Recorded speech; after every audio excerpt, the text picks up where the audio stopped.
Om Sai Ram. This is a reading of the Vishnu Sahasranama, and this is being read from a book by Swami Chinmayananda called 1,000 Ways to the Transcendental. In each chapter, I'll be reading 50 of these glorious names of the Lord Vishnu, along with possible meanings and implications of each name. Number 501, Kapindra, one who is the Lord of the monkeys, that is, Sri Ramachandraji. Kapi can also mean the boar incarnation or Varaha. Number 502, Bhuri Dakshina, he who gives away large gifts, that is Dakshina, as presents distributed at the end of sacrifices. When the body, mind, and the intellect of man make sacrifices, man does karmas. Lord Narayana is the one who gives the results for all actions. Hence, this term indicates the Lord. Number 503,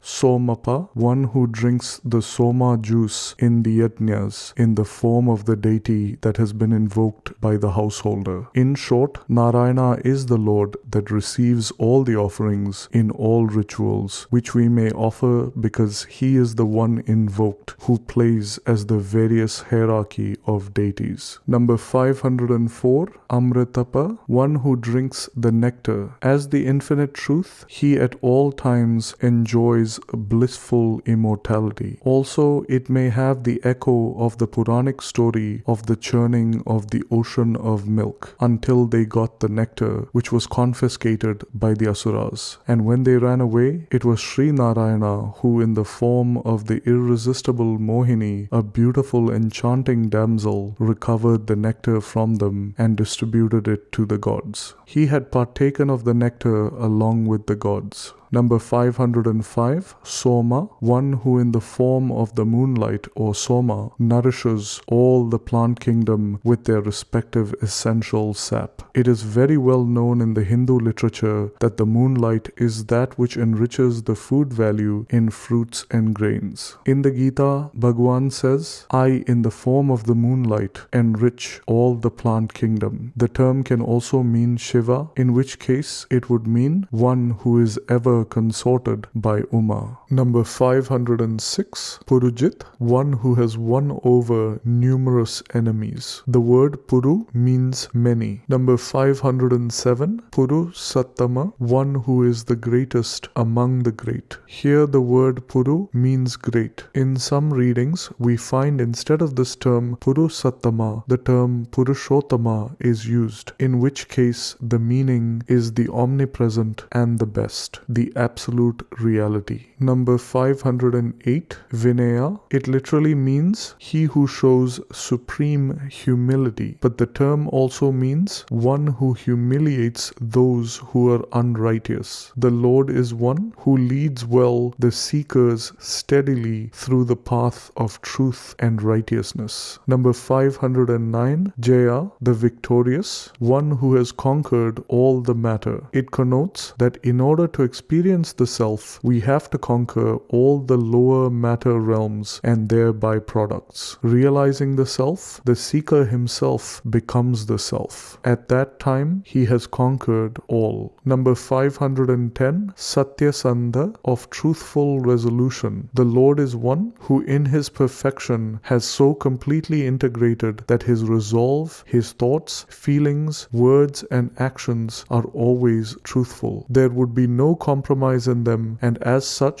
every resolve of his becomes fruitful. Heavens might fall, the earth might tumble, the Himalayas might be crushed, the ocean might become dry, but my word uttered shall never be in vain. Number 511, Dashara. It is a name of Lord Krishna since he was born in the Dashara race. It can also mean one who is fully competent to receive all devoted offerings made in the ritualistic sacrifices. Number 512, Satvatam Pati, the Lord of the Satvat people. Those who are followers of the Tantra named Satvata, scriptures essentially Sattvic in nature, are called Sattvatas, and their Lord is Sri Narayana. The essential path of the Sattvatas is a single pointed meditation upon the form of Lord Vishnu with utter devotion. Number 513, Jiva, one who remains as the limited ego, who in its sense of separateness comes to experience the endless joys and sorrows in the fields of life. One who functions as the experiencer of the field, that is, Kshetrajna, as described in the Bhagavad Gita. Number 514, Vinayata Sakshi, the witness of modesty. He is the one consciousness that illumines the very sense of humility in his devotee's heart. It can also mean that, as pure consciousness, he is one without a second, and therefore, from his state of universal oneness, he sees nothing other than himself everywhere. In this absolute nature, he does not see the world of finitude constituted of the ego and its deluded devilry. Number 515, Mukunda, one who gives liberation. To those who are trying to free themselves from the imperfections of the matter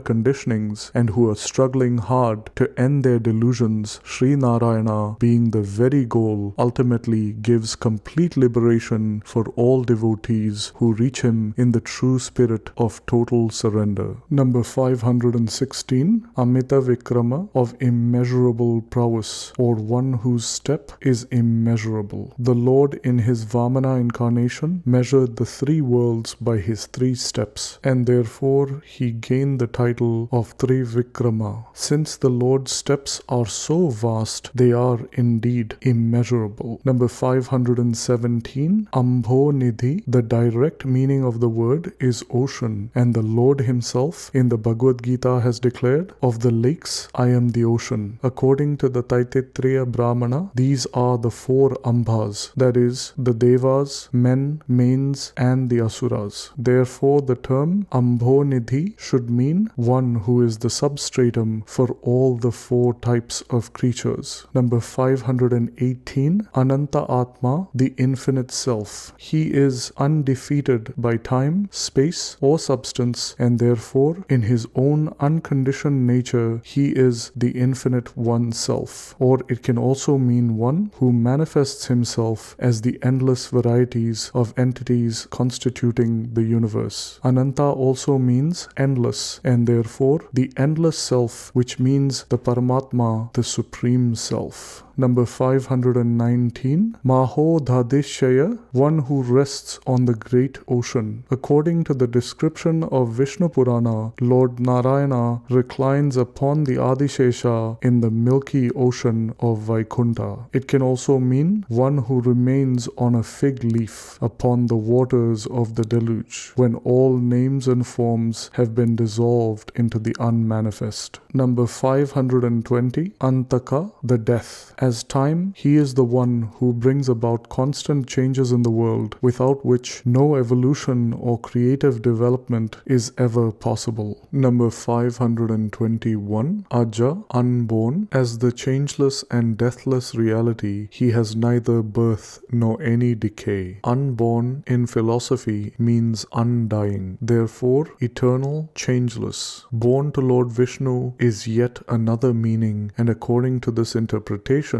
the term can suggest Pradyumna, son of Vishnu, who is considered to be in our Purana an incarnation of the Lord of Love. Number 522, Maharha, one who deserves the highest worship. Arha means puja or worship. Number 523, Swabhavya, ever rooted in the nature of his own self. One who is the uncaused cause, that is, God. Number 524, Jitamrita, one who has conquered all his enemies both within and without. Within, he has conquered all enemies such as desires, hope, etc. And externally, he has conquered enemies like Ravana, Hiranyakashipu, and others. Number 525, Pramodana, ever blissful. One who is constantly enjoying his own eternal blissful nature. The term indicates Vishnu because Sri Narayana is the one that causes bliss in the heart of those who meditate upon him. Number 526, Ananda, a mass of pure bliss. Bliss is his pure nature. The Brihadranyak Upanishad says, of this happiness all other beings enjoy only a part. Number 527, Nandana, one who makes others blissful. Since the Lord is the very source of the happiness of devotees who reach the divine plane of pure consciousness, it is in him they get themselves intoxicated with the endless drunkenness of this unceasing bliss. Number 528, Nanda, one who is freed from all limited worldly pleasures. Worldly pleasures come through contact with the objects of the sense organs. The term means one who has no contact with the world of the senses, as he dwells in transcendence of all the equipment of pleasure, the body, mind, and intellect. The Chandayoga Upanishad says, that which is immensity is felicity. There is no felicity in littleness. Number 529, Satya Dharma, one who has in himself all the true dharmas. Kindness, non-injury, charity, etc. are considered as the noble dharmas. Sri Narayana is one in whom we find all these dharmas to the maximum. In short, he is the embodiment of yoga, that is, a Yogeshwara. It also means one who is rich in the experience of the Supreme Self. For the Upanishad says, this alone is the supreme dharma, which is to experience the self through yoga. Number 530, Trivikrama, one who has taken the 3 steps. One who has, in 3 steps, conquered the 3 worlds in his Vamana incarnation. The spiritual seeker has only to take 3 steps to reach the center of the self in himself. Once he has stepped across the fields of experiences in the waking, dream, and deep sleep conditions, he has reached the infinite consciousness that is the Atma. The very term 3 in Sanskrit means the 3 worlds. The greatest men of reflection have declared the 3 fields of experiences by the simple term 3. Number 531, Maharshi Kapilacharya, one who has manifested as the teacher Kapila, the great sage. The Rishi or the sage is one who has mastered a portion of the Veda, and one who has mastered the entire Vedas is called Maharishi in the Hindu tradition. The preceptor Kapila, who is a great master of the entire Vedic literature, is the propounder of the Sankhya philosophy. The glory of Kapilacharya is endorsed by Lord Krishna himself in the Gita when he declares, of the perfected ones, I am the sage Kapila. Number 532, Kritanya, the created and the knower of the creation. Kritam means the universe that has been created. Nya means the knower of all the objects. The Supreme Self is the material cause for the knower ego, and the effects constitute the world of things and beings. He who is the very substratum for both cause and effect is the Absolute Self, that is, the Lord. He is unconditioned by the outer matter vestures such as body, etc., and thus Lord Sri Narayana is the absolute reality. Nowadays, this word Kritanya has come to mean gratitude or thanksgiving. It is a cheap application of this deep meaning. To express to my benefactor, I have known what he has done to help me, is thanksgiving, and hence this usage today is very popular in our vernacular. Number 533, Medinapati, the Lord of the earth, Sri Narayana. The preserver Vishnu, as the husband of the inert matter earth, is a concept at once immensely beautiful and deep, philosophic, and poetic. Number 534, Tripada, the one who has taken the 3 steps. This indicates the Vamana incarnation and how he measured in just 3 steps the entire universe. The Jiva, the limited ego, meaning the seeker, has also to take 3 steps forward to reach across the delusion of the 3 worlds of sleep, dream, and waking. The meditator can measure these 3 worlds in 3 steps and arrive at his own original real nature in his inner mystic experience. Number 535, Trida Sadakshya, the Lord of the 3 steps. The 3 steps are waking, dream, and deep sleep. One who is the witness of the 3 steps is the self. It can also mean that one who assumes in his play by the three qualities of Sattva, Rajas and Tamas, and yet himself is not affected by any one of them. Number 536, Mahashringa, the Great Horned. The term indicates how the Lord in the fish incarnation tied the ship to his great horn and sported in the waters of the deluge. Number 537, Kritantakrit. He is the destroyer of the creation. He is the creator in our subjective life of the inactive and positive vasanas, the sins and the merits. When the merits are greater, the Lord provides a heaven for them to exist, and when the sins are greater, they move into the lower wombs where sin vasanas too get exhausted. An individual seeker, when he exhausts all the above vasanas, rises to the realm of the self and totally identifies with the self. Therefore, Sri Narayana is that state divine wherein all created vasanas get destroyed. Thus, the end of the vasanas is called total liberation. He who is the giver of the Krita himself is the giver of total liberation. We find it also interpreted to mean that the Lord is one who has destroyed Lord Death himself. In this sense, we can take this term as meaning the Lord who has taken the form of Rudra, the destroyer, that is Lord Shiva. Number 538, Mahavaraha, one who had manifested as the great boar, in order to heave up the world from the slush that formed naturally when the waters of the deluge receded. This is the third of the Lord's incarnations. Number 539, Govinda, one who is to be known through the declarations of the Vedanta. Number 540, Shushena, he who has a charming army. The army of Vishnu is called his Ganas. They are mainly constituted of the great sages and hence their compelling enchantment. Number 541, Kanakangadi, the bright as gold armlets. Armlets are ornaments worn on the upper arm covering the shoulder and the top portion of the arm. Number 542, Guhya, the mysterious, the profound. Due to the profound nature of the truth, even in the Upanishads, the essential theme is mysteriously secretive. Therefore, the entire Upanishadic literature is called as the secret literature. Vishnu is to be realized in the secret chambers of the heart. So he is called the supreme secret or Guhya. Number 543, Gabhira, the unfathomable. Even the Upanishads declare that he is unknown. The limited human intellect cannot apprehend or visualize or plumb the depth of or unravel the mystery of his wisdom, power, strength, or purity. Number 544, Gahana, he is impenetrable and imponderable. We cannot dash into the domain of his nature divine. Through surrender alone can we reach the realm of the self. Number 545, Gupta, the well-concealed. He is not easily revealed by words, nor can the sense organs ever recognize him. All the Upanishads repeatedly declare that the self, being the very subject, the instruments of the body, mind and intellect can never apprehend him. He can only be apprehended by a steady mind that has been purified by continuous meditation. Being the hidden nature of all beings, he is not manifested. Number 546, Chakra Gadadhara, one who is the bearer of the discus and the mace. His chakra is called Sudarshana. His Gada is called Kaumodaki. The ancient Acharyas have declared that the discus represents the mind and the mace represents the intellect. Number 547, Veda, one who is the creator of the whole universe. The Supreme who is expressing himself for the apparent function of creating the world of plurality. The infinite truth functioning through the total mind is the creator Hiranyagarbha. According to Amarakosha, the creator is called Shrashta, Prajapati or Veda.